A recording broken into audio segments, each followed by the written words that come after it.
মাননীয় যিনি স্বরাষ্ট্রমন্ত্রী আছেন ওনার কাছে সুস্পষ্ট কিছু মেসেজ দেওয়ার চেষ্টা করব। প্রথমত হলো, উনি গতকালকে না পরশু দেখলাম টিভিতে উনি অটোরিকশা নিয়ে ব্যস্ত আছেন। স্বরাষ্ট্রমন্ত্রী যিনি, সবচেয়ে ওনার যে ভাইটাল কাজগুলো, প্রথম কাজটা হলো বাংলাদেশে ধর্ষণ বন্ধ করা।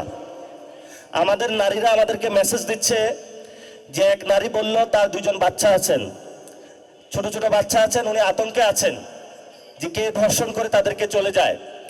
তো বাংলাদেশের আইন শৃঙ্খলার পরিস্থিতি যে অবস্থায় গিয়েছে, এটা যদি আমরা ঠিক না করতে পারি, নারীদের নিরাপত্তা না দিতে পারি, এবং যারা আমাদের বোনরা রয়েছে, ছোট ছোট বাচ্চারা রয়েছে, তাদেরকে ধর্ষণ করে চলে যায়, আমি মনে করি স্বরাষ্ট্রমন্ত্রী যিনি রয়েছেন ওনার ইমিডিয়েট যেটা কাজ, বাংলাদেশের ধর্ষণের বিরুদ্ধে শক্তভাবে দাঁড়ানো। আমরা মনে করি যাদের থেকে আমাদের জন্ম হয়েছে এবং আজকে বাংলাদেশের 50% তারা, কিন্তু তাদের নিরাপত্তার অভাব বাংলাদেশে রয়েছে। এই জন্য সরকারের কাছে আমরা অনুরোধ জানাবো যে ধর্ষণ বন্ধ করার জন্য আপনারা দ্রুত উদ্যোগ নিন। এবং এখানে আমরা দেখতে পাচ্ছি অনেক দলীয় গুন্ডা পান্ডা কিন্তু দলীয় শেল্টারে এই কাজগুলোতে অংশগ্রহণ করছে। কিন্তু আমরা স্পষ্টভাবে বলতে চাই, যারা অপরাধী তাদের কোনো দল নাই, কিন্তু আবার এই দলীয় পরিচয় ব্যবহার করেও কোনো সুযোগ নেওয়ার চেষ্টা করবেন না। এই জন্য স্বরাষ্ট্রমন্ত্রীকে বলবো দ্রুত উদ্যোগ নিন। আরেকটি বিষয়, সেটা হলো আমাদেরকে বলা হয়েছিল যে ইলেকশন, নির্বাচন, তারপরে হলো বিচার এবং সংস্কার দ্রুতগতিতে বাস্তবায়ন হবে। কিন্তু আমরা এখন দেখতে পাচ্ছি সংস্কারের যে কার্যক্রম, সেটার বিরুদ্ধে হলো একটি দল দাঁড়াচ্ছে।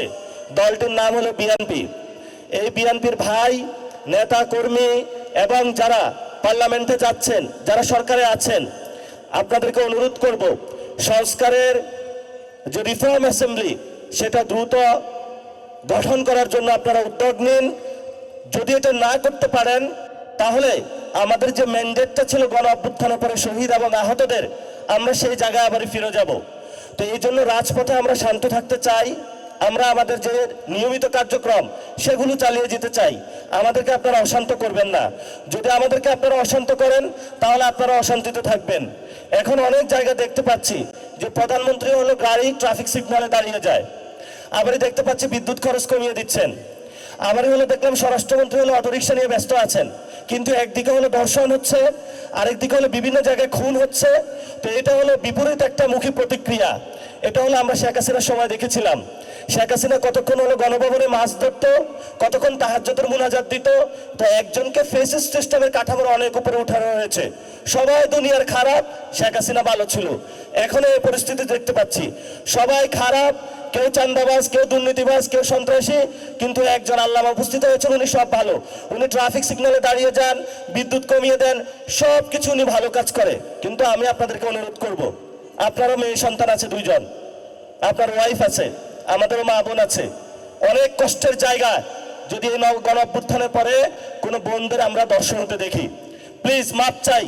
বাংলাদেশে দর্শন আপনারা বন্ধ করুন, দ্রুত উদ্যোগ নিন, নাহলে আমরা রাজপথে নারীদের নিয়ে কর্মসূচি দিতে বাধ্য হবো ইনশাআল্লাহ। লাস্ট কথা, যেটা আমরা এখনো বিচার বুঝে পাই নাই, এই যে যারা শহীদ ফ্যামিলি আছেন, আহত ভাইরা আছেন, তাদেরকে শেখ হাসিনা খুন করেছিল, আবার আওয়ামী লীগের অফিসগুলো খুলে দেওয়া হচ্ছে। এইসব ফাইজলামি আপনারা বাংলাদেশে করবেন না। যদি আপনারা ফাইজলামি করতে চান, তাহলে কিভাবে হলো আপনাদেরকে সাইজ করতে হয় সেটাও আমরা জানি। এখন আমরা আমাদেরকে বেয়াদব বলেন বা যা কিছু তা বলেন, কিন্তু আমরা অধিকারের প্রশ্নে সংস্কার, বিচার এবং বাংলাদেশের আইন শৃঙ্খলা, বাংলাদেশের মানুষের নিরাপত্তা, অধিকারের ক্ষেত্রে এক বিন্দু ছাড় দেব না। এটা আমাদের স্ট্রেট ফরওয়ার্ড কথা। এবং আপনারা যদি আসেন, রাজপথে লড়াই হবে, কিন্তু আমরা এই ক্ষেত্রে এক বিন্দু ছাড় দিতে রাজি না। এজন্য যারা আপনারা আজকে ইফতার মাহফিলে উপস্থিত হয়েছেন, লড়াই মাত্র শুরু হয়েছে, ইনশাল্লাহ লড়াই চলবে। তবে আমরা তাদেরকে একটু সুযোগ দিচ্ছি। এই সুযোগ মানে এটা না যে তাদেরকে আমরা একদম কার্ড দিয়ে দিয়েছি, যা ইচ্ছা বাংলাদেশে বসে করবে আর আমরা এখানে নাই, এমন না। আমরা এখনো বাইচা আছি, আমরা এখনো কোথাও বাইসা যাই নাই। তো এই জন্য যারা এখানে এসেছেন লন্ডন থেকে আর যেখান থেকেই, এই কাজগুলো ভাই আপনি দ্রুত করেন। ছোট ভাই হিসাবে আপনার কাছে অনুরোধ করছি, দর্শন বন্ধ করেন, বিচার করেন, রিফর্ম অ্যাসেম্বলি করেন, এরপর আপনি একটু শান্তিতে কাজ করেন।